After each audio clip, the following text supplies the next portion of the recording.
بسم اللہ الرحمن الرحیم۔ السلام علیکم اسٹوڈنٹس، امید کرتا ہوں کہ آپ سب لوگ خیریت سے ہوں گے اور خوش ہوں گے۔ تو بچوں، آج کی اس ویڈیو میں کلاس 9 اردو کا گیس پیپر آپ سے ڈسکس کیا جائے گا۔ تو بچوں، یہ گیس پیپر بتانے کا یہ مقصد ہے کہ آپ نے ان چیزوں کو کم سے کم ایک دفعہ لازمی پڑھنا ہے تاکہ آپ کے ذہن میں الفاظ کا ذخیرہ جمع ہو سکے، اور جب آپ جو ہے ایگزام ہال میں بیٹھے ہوں تو آپ کے پاس اتنے الفاظ یا اتنے جملے ہوں تاکہ آپ آسانی سے ہر سوال کو اٹیمپٹ کر سکیں۔ ٹھیک ہے، کم سے کم ایک دفعہ لازمی آپ نے ان چیزوں کو پڑھنا ہے۔ تو حصہ نثر، اس میں بچوں اخلاق حسنہ، آرام و سکون، کلیم اور مرزا ظاہر دار بیگ، نام دیو مالی، ابتدائی حساب، لڑی میں پروئے ہوئے منظر اور اپنی مدد آپ۔ اب یہ بچوں 7 سبق ہیں۔ ٹھیک ہے، دیکھنے میں آپ کو لگ رہا ہوگا کہ بہت زیادہ سبق ہیں، پر ان کو بتانے کا سمپل ایک ہی ہمارا مقصد ہے تاکہ آپ ان جو 7 سبق ہیں ان کو ایک دفعہ ریڈ کریں، اور پھر جو ہے کم سے کم ان سبقوں کے جو ایکسرسائز کے لاسٹ میں اگر سوال دیے گئے ہیں تو آپ ان کے جوابات سبق میں سے خود ڈھونڈیں۔ ٹھیک ہے، تاکہ آپ کی پریکٹس ہو سکے۔ پھر ہے بچوں آپ کے پاس حصہ نظم۔ حصہ نظم میں آپ نے حمد، نعت جاوید کے نام، محنت کی برکات اور پیام لطیف۔ اب ان نظموں کی جو تشریح ہے وہ آپ نے لازمی پڑھنی ہے۔ ٹھیک ہے، اب وہ تشریح پڑھنے کا یہ فائدہ ہوگا کہ پھر آپ جو ہے اب جو ہے نا آپ کے پاس سے 5 شعر آتے ہیں جن میں سے 5 سوال ہوتے ہیں، آپ نے ان کے جواب دینے ہوتے ہیں، اور پھر 5 نمبر کی جو ہے آپ کے پاس اشعار کی تشریح بھی ہوتی ہے۔ ٹھیک ہے، تو جب آپ ان نظموں کی تشریح کو اچھے طریقے سے پڑھ لیں گے تو یہ دونوں پارٹ آپ کے ہو جائیں گے۔ ٹھیک ہے، اور اس کے بعد ہے بچوں حصہ غزل۔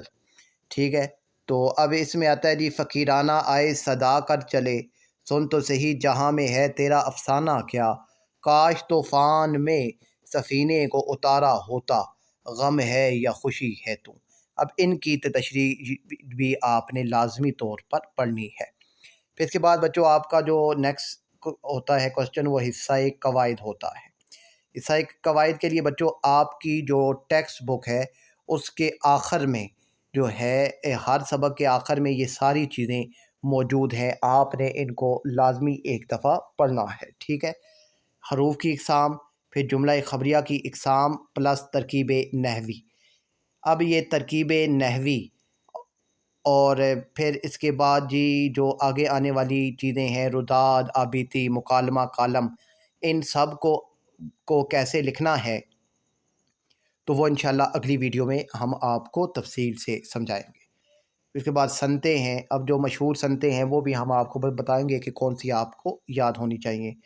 پھر اصناف شعری، علم بیان میں پھر بچوں تشبیہ، استعارہ، مجاز مرسل اور کنایہ، اور رموز و اوقاف، یہ MCQs میں بھی پوچھے جاتے ہیں۔ ٹھیک ہے، یہ جو حصہ قواعد ہے یہ آپ کا جو MCQs آتے ہیں ان میں بھی پوچھا جاتا ہے، اور اس کا باقاعدہ سے 8 نمبر کا ایک سوال بھی ہوتا ہے۔ اس کے بعد ہے بچوں آبیتیاں۔ اب یہ جو آبیتیاں ہیں بچوں یہ آپ نے پڑھنی ہے، ٹھیک ہے، تاکہ آپ کے پاس الفاظ کا ذخیرہ ہو سکے اور آپ کو سمجھ آ سکے کہ آبیتی کیسے لکھتے ہیں۔ ٹھیک ہے، آبیتی ہوتی ہے کہ جو آپ پر خود بیتی ہے۔ ٹھیک ہے، ایک پرانے کمپیوٹر کی آبیتی آپ نے اگر لکھنی ہے تو پھر آپ نے خود کو کمپیوٹرز بنا لینا ہے، پھر آپ نے جو ہے پھر خود کمپیوٹر بن کر پھر اپنی کہانی آپ نے بتانی ہے۔ ایک پرانی کتاب کی، پرانے کوٹ یا پرانے نوٹ کی، کرسی، میز، قلم، پرانے درخت، جلی ہوئی روٹی، پرانی عمارت، کھنڈر، ایک پارک، پرانے مکان، اور گلاب کے پھول یا موٹر کار کی آبیتی آپ نے ایک دفعہ لازمی پڑھنی ہے۔ ٹھیک ہے، اس کے بعد بچوں آپ کے پاس آتا ہے جی رداد۔ اب یہ آبیتی اور رداد، ٹھیک ہے نا، یہ ان میں سے ایک چیز تو آپ کو لازمی یاد ہونی چاہیے۔ اب یہ نا پیپر میں 3 چیزیں ہیں بچوں، آبیتی بھی ہے، روداد بھی ہے اور یادداشت بھی ہے، ٹھیک ہے۔ یادداشت آپ کو کرنے کی ضرورت نہیں ہے۔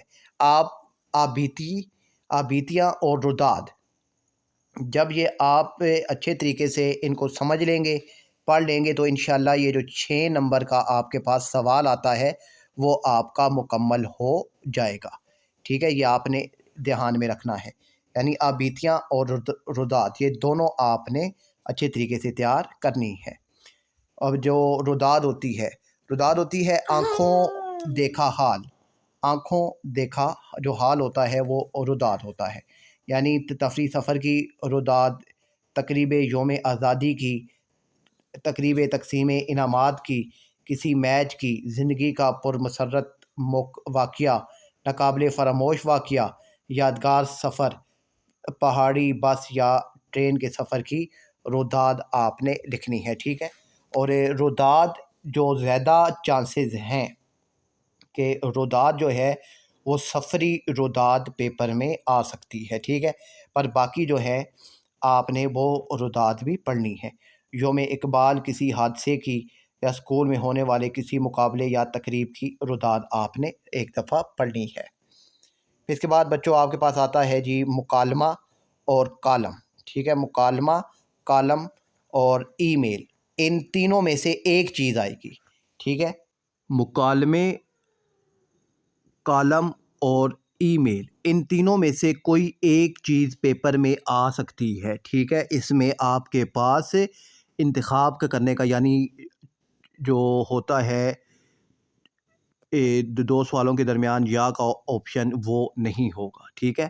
ان تینوں میں سے ایک چیز جو ہے وہ پیپر میں آئے گی۔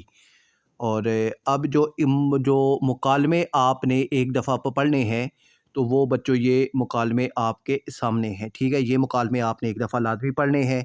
اور اب مکالمہ جو ہوتا ہے 2 یا 2 سے زیادہ افراد کے درمیان جو سوال و جواب ہوتے ہیں یا جو بحث و مباحثہ ہوتا ہے وہ آپ نے لکھنا ہوتا ہے۔ پھر اس کے بعد آتا ہے بچوں کالم۔